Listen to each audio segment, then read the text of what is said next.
Satsang 50. Benlik tam bir sessizliktir. 21 Temmuz 1991.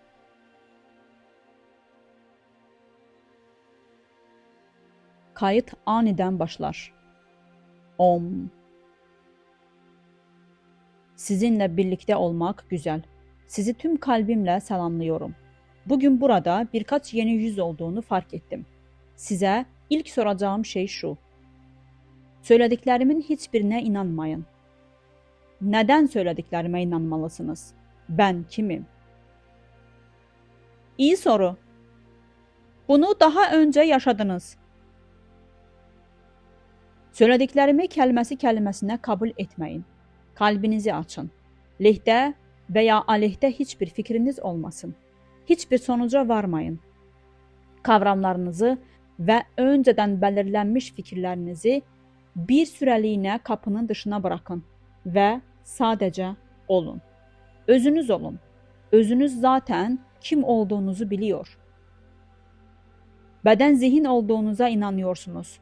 Ama özünüz öyle olmadığını biliyor.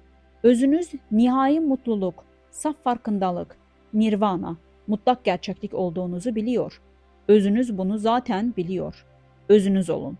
Sadece olun. Zihninizi dinlemeyin. Zihniniz size her türlü şeyi söyleyecektir. Doğru olup olmamaları fark etmez. Zihniniz dostunuz değil. Özünüz olun. Mutlu olun. Tam olduğunuz gibi. Semi mutludur. Çok mutlu.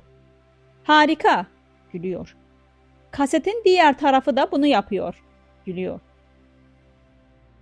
Mary bizim için yazdığı güzel şarkılarından birini söylemek istiyor. Mary. Bu şarkı Robert'a ithaf edilmiştir. Müzik çalıyor ve Mary şarkı söylüyor. Teşekkür ederim Mary. Teşekkür ederim Robert. Cinyani'yi okumak ister misiniz? Mary, Cinyani'nin itirafını okuyor. Ben sonsuzum, yok edilmezim. Kendi kendine ışık saçanım. Kendi kendine var olanım. Başlangıcım ve sonum yok. Doğmamışım, ölümsüzüm, değişmem ve bozulmam. Her şeye nüfuz eder ve iç içe geçerim. Düşünce ve yaratılışın sayısız evreninde yalnızca ben varım. Kayıt kesiliyor. Ardından Robert ile yeniden başlıyor. Tekrar selamlar ve saygılar. Sizinle birlikte olmak güzel. Çoğunuz beni haftada yaklaşık 3-4 saat görüyorsunuz. Transkriptlerin olmasının sebebi bu. Çoğunuz bildiği gibi seminer, atölye veya yoğun eğitim vermiyorum. Hiçbir yere seyahat edip konferans vermiyorum. Reklam yapmıyorum. Buraya çok sayıda insanın gelmesini istemiyorum. Transkriptlere izin vermemin tek nedeni var. Beni haftada sadece 3-4 saat görüyorsunuz ve transkriptler benim benliğimin bir uzantısıdır. Bu yüzden zaman zaman size bu transkriptleri nasıl okuyacağınızı açıklıyorum. Onları sıradan bir kitap gibi okumayın. Kitabı bitirirsiniz ve bir sonraki kitaba hazır olursunuz. Ve o kitabı da bitirirsiniz.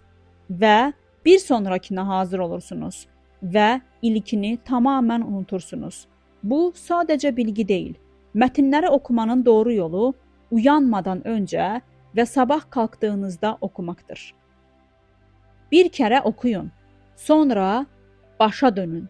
Her paragrafı düşünerek, tefekkür ederek, meditasyon yaparak, her paragrafla özdeşleşerek okuyun. Bir paragrafa dalmanız 1 saat veya daha fazla sürse bile önemli değil. Okuduğunuz şeyin canlı bir örneği olmalısınız. O kelimeleri sindirmeli ve özümsemelisiniz. Bu yardımcı olur. Kısa bir sessizlik. Birçoğumuz manevi hayata ilk girdiğimizde bunu zihnimizden veya deneyimimizden bir sorunu ortadan kaldırmak istediğimiz için yaparız. Kullandığımız mantık budur.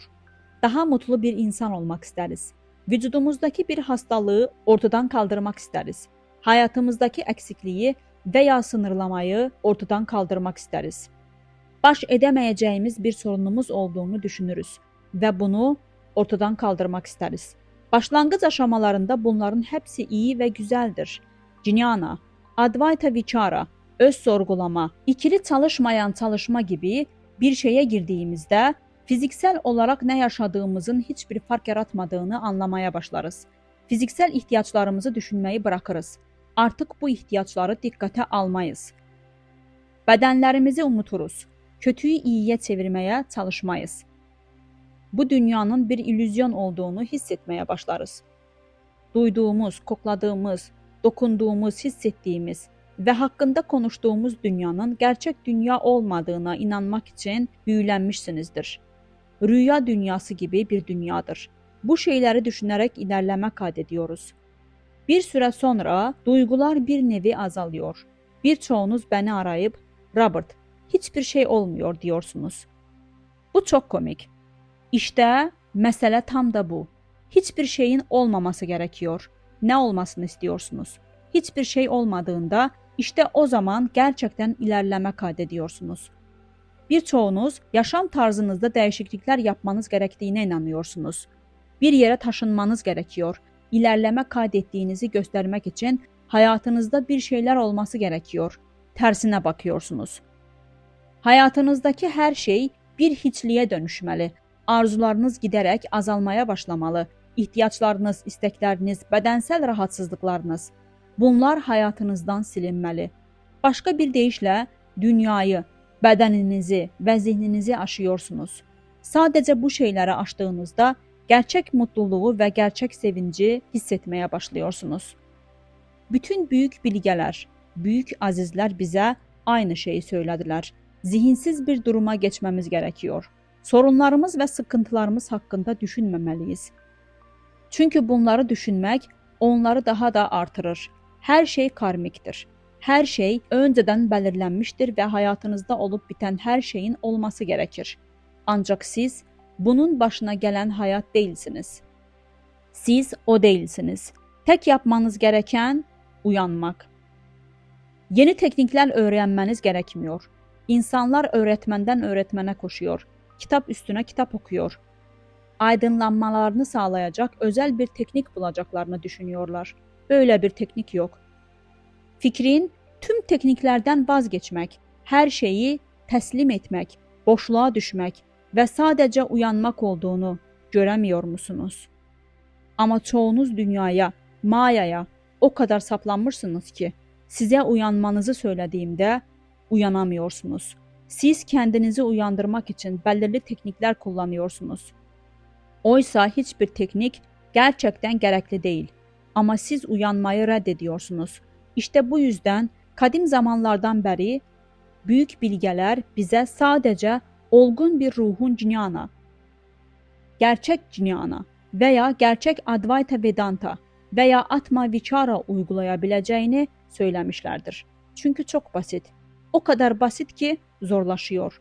Çünkü gerçekten yapmanız gereken tek şey uyanmak. İşte bu kadar. Ortalama insan bunu anlayamaz. Oturup onlara hikayeler anlatmamı, teknikler vermemi, inisiyasyon vermemi ve her türlü yoga praktiğine girmemi isterler. Bunun işe yarayacağına inanırlar. Oysa çoğunuz tüm bunları denediniz. Ve hala eskiden olduğunuz yerdesiniz. Öğrendiğiniz her şeyi geri almanız gerekiyor. Üzerine bir şey eklememelisiniz. Zihin zaten çevrenizin size yedirdiği tüm çöplerle dolu. Her şeyle dolusunuz ve şimdi etrafta koşuşturup yeni teknikler, yeni yöntemler, aydınlanmanın yeni yollarını arıyorsunuz. Çöpün üzerine çöp ekliyorsunuz. Yani gerçekten kendinizi boşaltmanız, kendinizi alt üst etmeniz ve kendinizi tamamen boşaltmanız gerekiyor. Tamamen boş olmalısınız. Bir rüya gördüğünüzde o rüyada her türlü şey olur. Sonra uyanırsınız, rüya gider ve bu dünyaya geri dönersiniz. Bu dünya sadece başka bir rüya. Sıradan bir rüyadan uyanır gibi uyanmanız gerekiyor.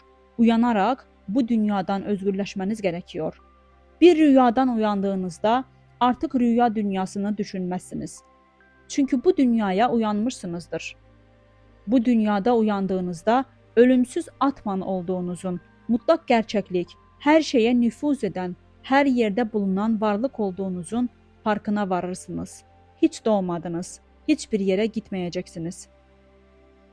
Saf var olursunuz. Mutlak varoluş. Var olan her şey benliktir. Siz de osunuz. İşte gerçek dünya budur. Siz o dünyasınız. Acı, ızdırap ve yanılsama dünyası değilsiniz. Bütün bunlar bir anda olur. Zaman almaz. Uyandığınızda anında uyanırsınız. Tıpkı bir rüyadan uyandığınız gibi. Rüya görürken benlik kalptedir ve benlik düşüncesi beyindedir. Benlik düşüncesi ve beyin ikisi de rüya görür.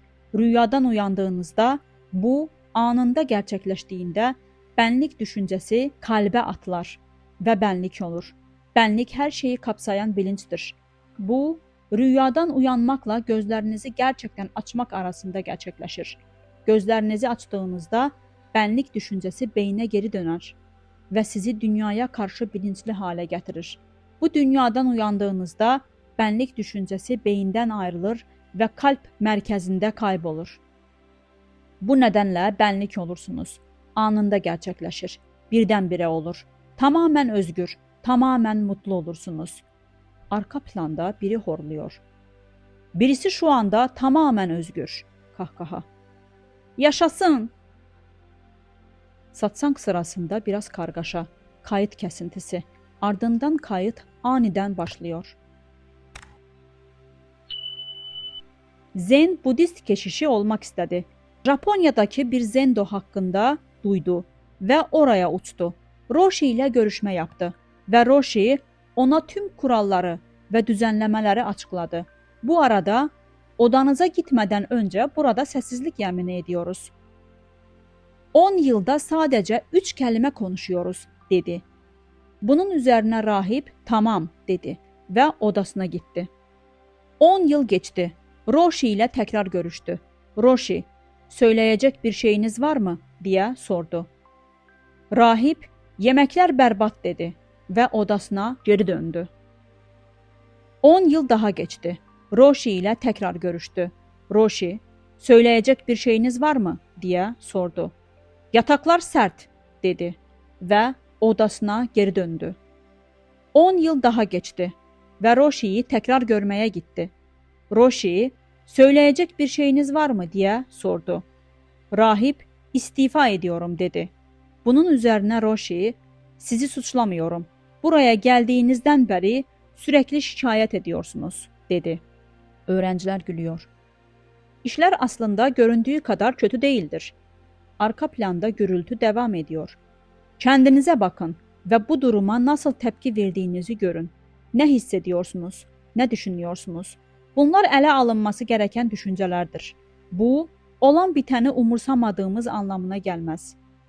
Olan bitenin gerçeğini anlıyorsunuz. Gerçek şu ki, olan tek şey bilinçtir. Hepsi bu. Ya da isterseniz sadece Tanrı vardır diyebilirsiniz. Başka hiçbir şey yok. Kaynaktan ayrı değilsiniz. Siz kaynaksınız. Eğer kaynaksanız ve kim olduğunuzu anlıyorsanız, her şeyin yolunda olduğunu bileceksiniz. Duraklama. Nate? Bir sorum var. Eğer ben kaynaksam, hepimiz kaynaksak, bilinçsek, gerçekliksek, neden zihin ve düşünceler her şeyi ele geçiriyor gibi görünüyor? Ne demek istediğimi anladığınızı biliyorum. Ya da gerçeklik her şeye nüfuz ediyorsa, düşünceler gerçeklikten daha güçlü görünüyorlar. Çünkü yanılsamaya dalmışsınızdır. Beden zihinle özdeşleşiyorsunuz. Bu ilk sorun. Beden düşünceyle özdeşleşiyorsunuz. Beden düşünce size az önce sorduğunuz şeyi söylüyor. Az önce söylediğiniz şeyi. Neden bu kadar güçlü görünüyorlar? Anlamadığım şey bu. Kime güçlü görünüyorlar? Size. Bir rüya gördüğünüzde rüya da çok güçlü görünüyor. Ancak rüyadan uyandığınızda rüyanın saçma olduğunu anlıyorsunuz. Ve öyle de dünya bazı insanlara çok güçlü görünüyor. Çünkü onu hissediyorlar. Ama sizden duygularınızın ötesine geçmeniz istemiyor. Görünen şeyin ötesine geçmeniz, düşüncelerinizin ötesine geçmeniz, bedenin ötesine geçmeniz, bilinçle özdeşleşmeniz isteniyor. Gerçeklikle, tüm varoluşun temeliyle, görünüşle değil. Görünüş her zaman var olacaktır.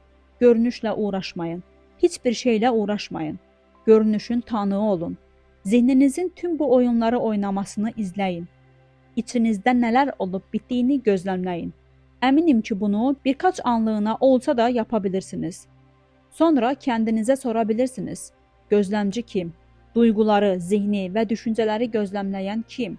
İşte o zaman gerçekten işin içine giriyorsunuz. Ve elbette cevap benim. Ben. Ben gözlemciyim. Ben kimim? Olacaktır. Bu noktaya geldiğinizde sessizlik olacak, durgunluk olacak. Bir cevap olmayacak. Kendinize ben kimim, gözlemci kim diye sorduğunuzda cevap yok. Cevap sonsuzluktur. Kavramların ötesinde, bilginin ötesinde, beden zihin olgusunun ötesinde, görülemeyen, zihin tarafından bilinemeyen bir şey. Yani ne zaman bir soru sorsanız, Nate, her zaman zihinden geliyorsunuz, egodan. Ama size bunun ötesine geçmeniz söyleniyor. Görünüşün istediğini yapmasına izin verin. Görünüşle savaşmayın. Sadece sakinleşin. Ben kimim diye sorun ve sakinleşin. Her şey kendi kendine halledilecek.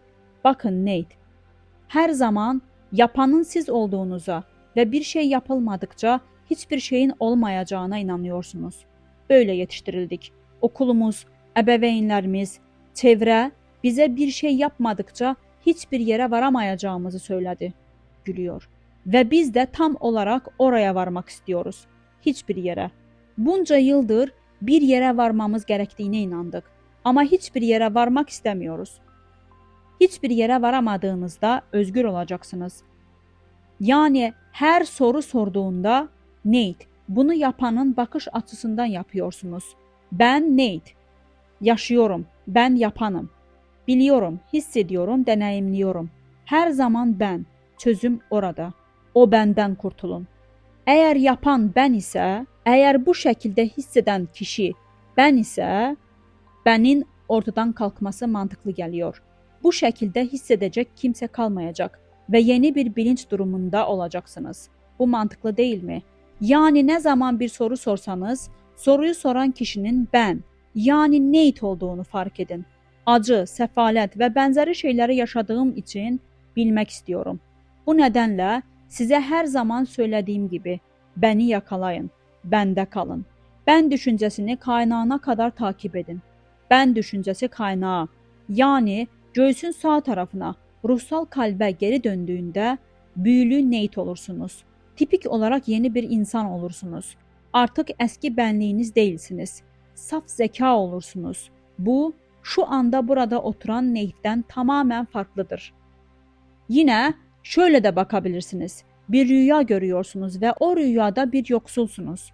Yiyeceğiniz, paranız, işiniz yok ve ev ev dolaşıp dileniyorsunuz. Kimse size bir şey vermiyor. Zayıflıyorsunuz, eriyip gidiyorsunuz ve üstüne üstlük kanserden ölüyorsunuz. Şimdi gerçekten eriyip gidiyorsunuz.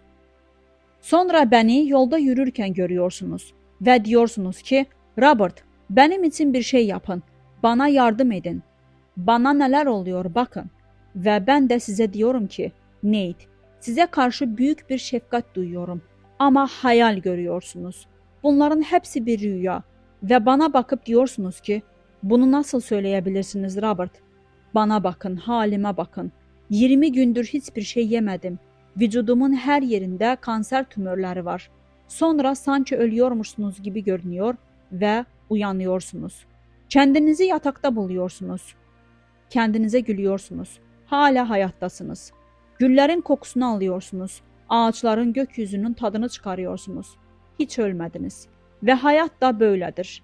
Bu dünyanın gerçeklik olduğuna inanıyoruz. Sahip olunacak, verilecek ve deneyimlenecek her şeyin bu dünyada olduğuna inanıyoruz. Bir yerlerde iyi olursak, öldüğümüzde cennete gideceğimizi öğrendik. Ama bunu kimse kanıtlamadı. Öldüğünüzde nereye gideceğinizin hiçbir önemi yok. Önemli olan şu anda hayatınızla ne yaptığınızdır. Çünkü şu anda hayatınız hakkında neye inandığınız, öldüğünüzde size ne olacağını belirler. Eğer uyanırsanız ölüm olmaz. Eğer yanılgı içinde kalır ve beden zihin olduğunuza inanmaya devam ederseniz, bundan sonra her türlü hikaye gelir.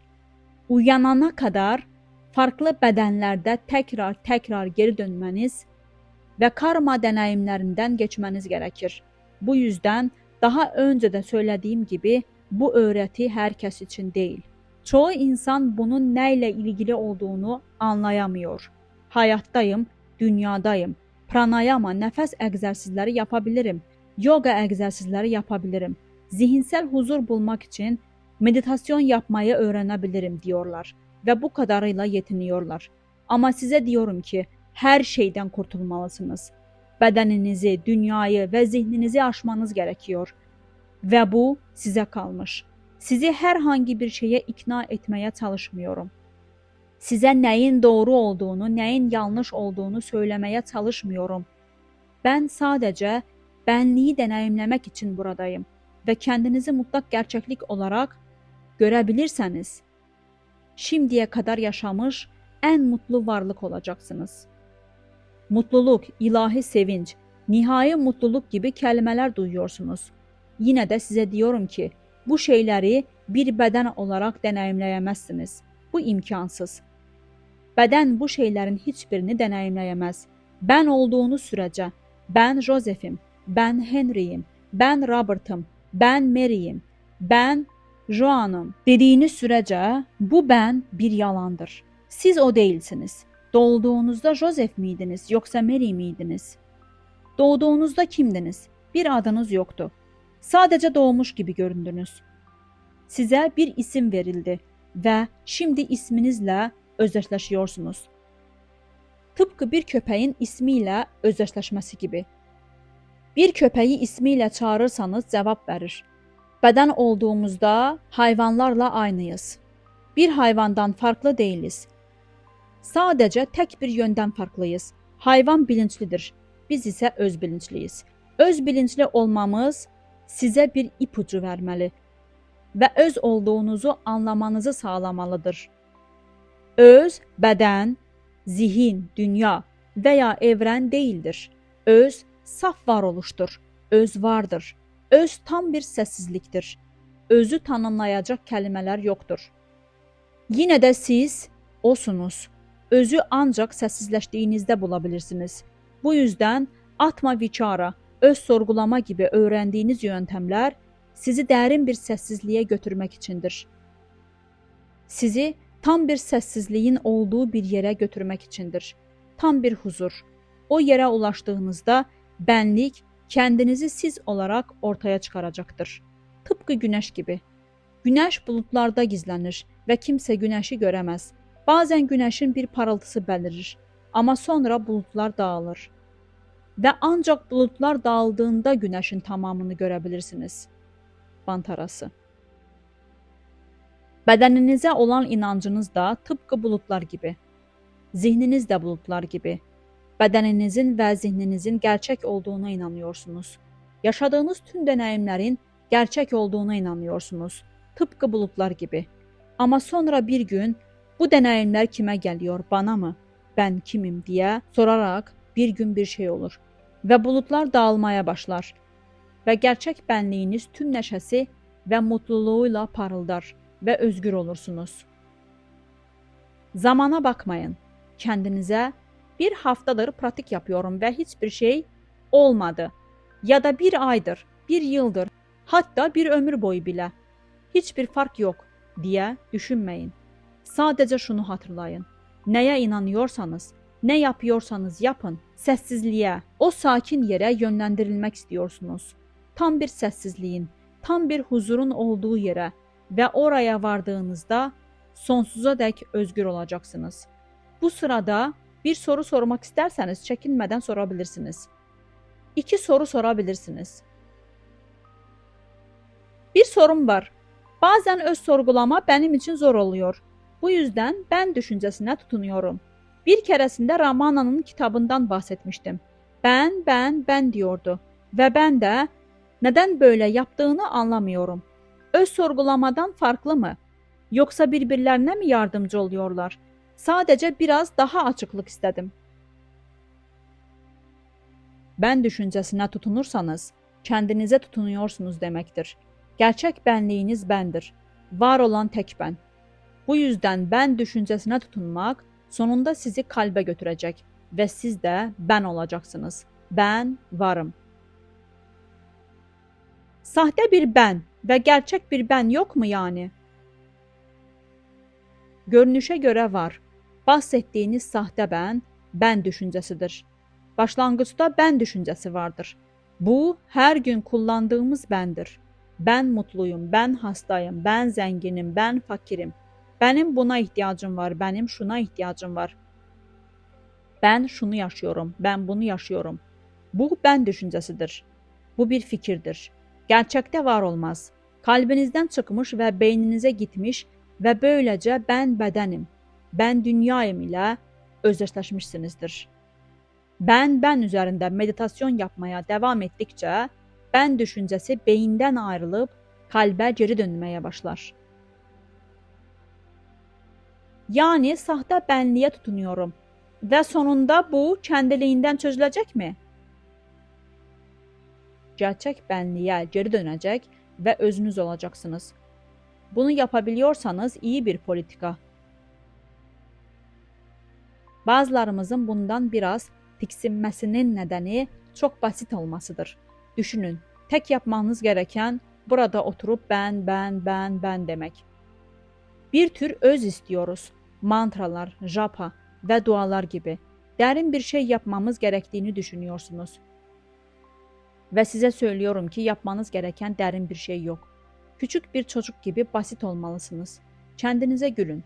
Hayatınızı ciddiye almayın ve sadece benlikte kalın. Bunu yaparak benlikte kalıyorsunuz ve giderek daha güçlü olacaksınız. Ve ego benliğiniz giderek zayıflayacak. Bir sorum daha var. Ölüm ve ölmek üzereyken ve bedenden ayrılırken bazı eserler okudum. İnce deneyimler ortaya çıkmaya başladığında süreçte öz sorgulamaya devam edilebilir mi? Ölümden mi bahsediyorsunuz? Advaita'nın ne tür bir şey olduğunu merak ediyordum. Daha önce pratik yapmadıysanız ölürken benliğe tutunmak çok zor olacaktır. Çünkü ortalama bir insan için ölüm yaklaşmaya başladığında tam bir korku olur ve benliğe her zamankinden daha çok kapılırsınız. Bu yüzden ölüm üzerine eski kutsal metinlere göre benlik bedeni terk eder ve başka bir bedene tutunur ve sonra aynı benlik deneyimlerini yaşarsınız. Ama ölürken belki de ilk 3 günde bakıyordum. Bu her an olabilir, biliyor musunuz? Dediğim gibi, mesele ölürken ne yapabileceğiniz değil. Hiçbir seçeneğiniz olmayacak. Çünkü ölüm deneyimi sizin için çok korkutucu olacak. Zihninizde çok güçlü olacak. Hiçbir şey yapamayacaksınız. Ama eğer bunca yıldır beni ortadan kaldırma pratiği yapıyorsanız, belki henüz eve dönmediniz, henüz uyanmadınız ama ileri düzey bir mürit olacaksınız ve bana tutunmayacaksınız. Sadece bedeninizi terk ederken gülümseyeceksiniz ve ben olduğunuzu, bilincin siz olduğunuzu fark edeceksiniz. Çünkü okuduğum kitapta Mendalanın ortaya çıktığını ve merkezinde beyaz ışığın olduğunu ve eğer kişi o ışığa teslim olursa daha fazla bırakabileceğini söylüyorlardı. Bu öğretide kendinize sormanız gerekiyor. Beyaz ışık kime geliyor? Mendala kime geliyor? Egoya, bana. Bu sizi özgürləşdirmiyor. Bu şəkildə özgürləşəməzsiniz. Bənin tamamı gitməli. Başqa bir deyişlə, nəsnə və gözləmci ikisi də yox olmalı. Siz gözləmcisiniz. Bən gözləmcidir. Mendalayı gözləmliyor. İkisi də gitməli. Bəncə, bunun sizə sağlaya biləcəyi tək fayda Mendala vizyonunu deneyimlədiyiniz üçün bir sonraki enkarnasyonda Budist keşiş ola bilmənizdir və 30-40 yıl boyunca Mendalanın önündə oturub Mendalayı təfəkkür edəcəksiniz. Bundan əldə edə biləcəyiniz tək fayda bu. Kahkaha. Bu öğretidə ışığın gerçekte kim olduğumuz, yani benliğimiz olması gerekiyor. Biliyorsunuz, başka dünyalar tarafından dikkatiniz dağılırsa ve sonunda oraya varırsanız şüpheye düşersiniz. Özel bir fırsatınız olur. Yine de daha önce meditasyon yapmadıysanız bunları yapamazsınız. Doğru. Bu yüzden Tibet Ölüler kitabında ölmeden önce yıllarca nasıl öleceğinizi, doğru şekilde ölmeyi öğrenmeniz gerektiğini açıklıyorlar. Çoğu insan bunu yapmıyor. Ama biz Jnana'da daha ileri gidiyoruz. Işığın ötesine geçiyoruz. Atomu parçaladığınızda muazzam bir ışık ortaya çıkar. Kendi iç dünyanıza derinlemesine indiğinizde harika bir ışık göreceksiniz. Bu, vizyonlar görmek gibidir. Varoluşunuzun kaynağını görüyorsunuz ama gerçek kaynağı görmüyorsunuz. Gerçek kaynak ise hiçliktir. Varoluşunuzun kaynağı, ışığı görüyorsunuz. Soru şu, ışık nereden geldi? Bunun ötesine geçin. Özgürleşmenin tek yolu budur. Ama ışıklar, vizyonlar, mandalalar, renkler, bunların hepsi okült dünyada. Bize okültün ötesine geçmemiz söyleniyor. Vizyonların ötesine, ışığın ötesine. Tamamen özgürleşmek, tamamen özgür olmak için. Kişi tüm bu vizyonları, tüm bu ışıkları gören beni yok etmelidir. Ve bunu ben kime geldi veya ben kimim diye sorarak yaparsınız. Ben adanmışlık kullanıyorum. Kendime dair sorgulamada yardımcı olan şey gerçekten sizi hatırlamak veya Ramana'yı ya da başka birini hayal etmek. Adanmışlık mükemmeldir. Çünkü kendinizi düşünmenizi engeller. Zihninizi düşünməkdən, zihninizi bədəninizdən, zihninizdən, işlərinizdən uzaqlaşdırır və Qurunun, Tanrının və sizin bir olduğunuzu fark edəcəksiniz. Böyləcə bənliyə adanmış olursunuz. Bu da sizdən başqa bir şey değildir və bu şəkildə özgürləşirsiniz. Yani adanmışlıq çox iyidir. Yüksək bir patlama səsi. Horat evinizi yıkıyor. Zamanı geldi. Robert, hissettiğiniz Jnana sürecinde hizmet ne kadar önemli? Jnaniye hizmetten mi bahsediyorsunuz? Sadece öz sorgulama yerine başkalarına hizmetten mi bahsediyorsunuz? Hizmet etmek isteyen kimdir? Kendinize sormanız gereken soru şu. Neden başkalarına hizmet etmek istiyorum? Egomu genişletmek için mi? Hizmet ediyorum diyebilmek için mi?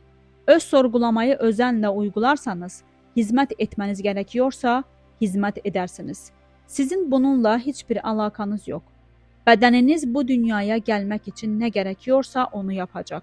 Yani eğer evsizlere hizmet etmeniz gerekiyorsa edeceksiniz. Ama hizmet edeceğim dediğinizde bu bir hata. Çünkü bundan gurur duyuyorsunuz. Ego daha da güçleniyor. Çünkü sonuçta ben hizmet ediyorum. Birine yardım ettim, başardım. Ve birisi sırtınızı sıvayıp iyi iş dediğinde bunu yiyorsunuz kahkaha. Yani bu şeylerin içinden geçen egodur. Unutmayın. Hizmet etmemeniz gerektiğini söylemiyorum. Sadece ikisinin de yanlış olduğunu söylüyorum. Kendinizi tanıyın ve sonra kimin hizmet ettiğini görün. O halde olan her şeyi gerçekten benlik yapıyor. Evet. Ve biz bunun içinde yer alan ayrı bir benliğin olduğu yanılgısı altındayız. Aynen öyle. Benlik var ve bu dünyada gerçekleşen her şey benliktir. Siz değil, onu kendiniz veya egonuz sandığınız an acı başlar. Ama kendinizi yalnız bırakıp benin nereden geldiğini sorgularsanız öz, sizin ve başkalarının ihtiyaçlarını sizin aracılığınızla karşılayacaktır. Bunun iyi bir örneği rahibe Teresa'dır. Jnana Marga'ya aşina olup olmadığını bilmiyorum. Ama ona sorduğunuzda ve harika bir iş çıkardınız dediğinizde size ters ters bakar kahkaha. İnandığı hiçbir şeyi yapmadı. Her şey onun aracılığıyla yapılıyor. Ancak yaptığı hiçbir şey için sorumluluk veya övgü almıyor. Bu doğru şekilde hizmet etmektir. Başka bir deyişle asla Hindistan'a gidip dokunulmazlara hizmet edeceğim demedi. Her şey onun aracılığıyla oldu ve bedeni her şeye iyi bakan araçtır. Ama asla hizmet ettiğine inanmaz ve asla hizmet etmediğine de inanmaz. O sadece öyledir. Pem nasıl? İyi. Çok daha iyi. Mary, bir duyurunuz var mı? Gelecek hafta saat 1'də bir Pandra, yani yeməkli toplantı vardır. Və Sid arayıb hər kəsə şunu söyləməmi istədi. Lütfən ana yeməklər gətirin. Patates çipsi deyil. Sadəcə ana yeməklər gətirin dedi. Ana yeməkdə bir şey olması gerekiyormu? Gülüşmə. Biraz müzik olacak. Bu yüzden gelecek hafta saat 1'də burada olun. Başka bir şey söylemek ister misiniz? Perşembe akşamı kutlama yapabilir miyiz? Elbette. Her zaman kutlama yapabiliriz. Prasat var mı? Kayıt prasadın açılmasıyla sona eriyor. Son. Dəyərli izləyicilərimiz, əgər bilgi faydalı olduysa, bəyənməyiniz və paylaşmanız bizi sevindirir. Kanalın büyüməsi və daha çox insana ulaşması, daha çox insanın bilgilənməsinə və aydınlanmasına səbəb olur. Bizimlə olduğunuz üçün təşəkkürlər.